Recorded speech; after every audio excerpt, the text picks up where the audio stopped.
Get there. Anyway. I'll tell you all about it.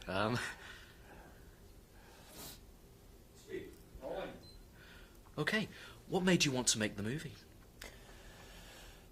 Well, the script, the subject matter, and the character, and the people involved. Stephen Kay, the writer and director. I have a place in my heart for Kerouac and Ginsberg and Cassady. I'm not so familiar with Burroughs or Corso, but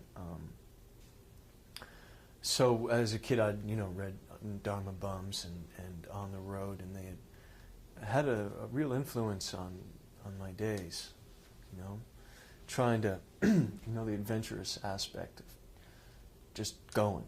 I remember jumping in my car and with friends and going to New York City, and I'm sure that some of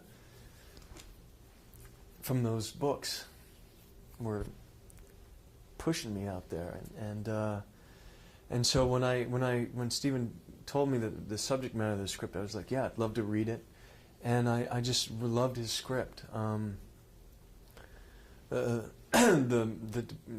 Neal Cassady character and what happens to him, how it starts. And then, the relationship with his, I forget the girl's name. I know Claire, the actress, but what was the character's name? That was Joan. Joan, yes, Joan. And just Neal, just being with Joan, and then being with Harry, and that whole battle of Neal's, of should I stay or should I go now? That whole thing. And I found it beautiful. I find it beautiful and sad. Terribly, terribly sad. But I understand it. And it's such a great-looking movie. Yeah. Beautifully shot. Bobby Bukowski really did a lot with a little, in the sense of just time. We didn't have a lot of time. We just had to shoot and shoot and shoot. And I thought it was tastefully done. The colors, the palette and the clothing and the lighting.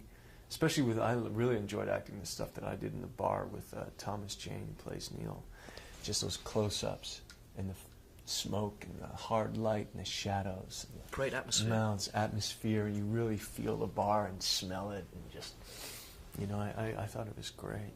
So that sort of thing helps an actor like you. You really get into it. Oh yeah, it's really fun to participate, to dance with the camera like that. And they would take things from rehearsal. Bobby would see things, and then we would take things from where they had lights set up, and we would go in, and it was a real kind of dance and collaboration, which is a lot of fun. A lot of fun. What do you think is the message of the movie? What is it trying to say? I think it's not really trying to say anything, but really presenting a situation, presenting that battle that occurs. Generally, it's shown in younger parts of life, but I think it's, and then maybe in men at 40. It's that, the ideal of the wife and kids and wanting to settle down and wanting to be in love and wanting to have family and wanting to have a job and do that stuff. And then the other part that always just wants to be a free spirit, that wants to be able to travel, wants to not have any commitments, not have any responsibilities. And that battle,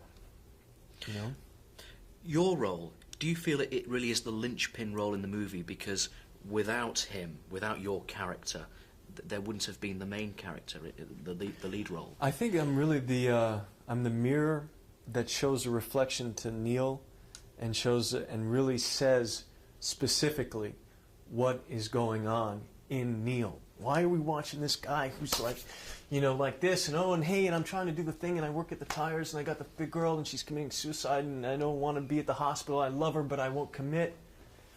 I'll just shoot pool. I'll forget about it all. I'll steal cars, and woo, like, yeah. And I'm the guy who really says, you talk a good game. You want the white picket fence, the kids, but they're not for you. You're the cat. You're special, man. You're going to spread your sunshine to those of us with less. And when that little lady Lust, all dressed in black, you talk a good game.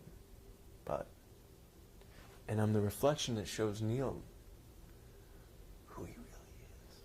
And it was his tragedy, at least in this film. And it's what Stephen maybe called from Neal Cassady's life. It's tragic.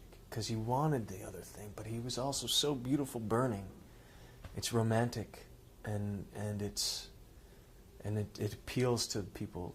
You know, we want to burn, we want to live life, we want to soak it up. But there's also that thing of just being in love and the responsibilities and kids and building a home and being there. And so I think my character is really the one that, you know, as you say, linchpin, that cements it, that says it, that shows it, you know, that allows Neal to show it. Now, what about you and your movie career? Because this is a very different departure from Chain Reaction, for example, and Speed. Where do you go from here? Where are you taking yourself? I don't know. Just trying to have fun and act and make good films and do good work and make a living, and, you know, so I don't know. You know, I also did films like, you know, Feeling Minnesota, and, you know, I did a couple of films that no one but myself and my mother have seen. But, you know, they're good, and they're, you know, so hopefully people will come out and see The Last Time I Committed Suicide. It's coming out in the summer, which is odd, but maybe it'll work. You know, there's a lot of action pictures coming out this summer, and maybe people will want to, like, you know, have something a little more interior and not so bombastic, and, you know, something that's a little less spectacle and something more interior. And this is a real good alternative, you know, from the, you know, bombast. Well, I really enjoyed it. It's a great... Well, I'm glad, man. Thank you. Great versatility, classy bit of work. Yeah, well, thank you kindly. Thank you. Thank you for talking to me. Cheers. Good to meet you. Thanks.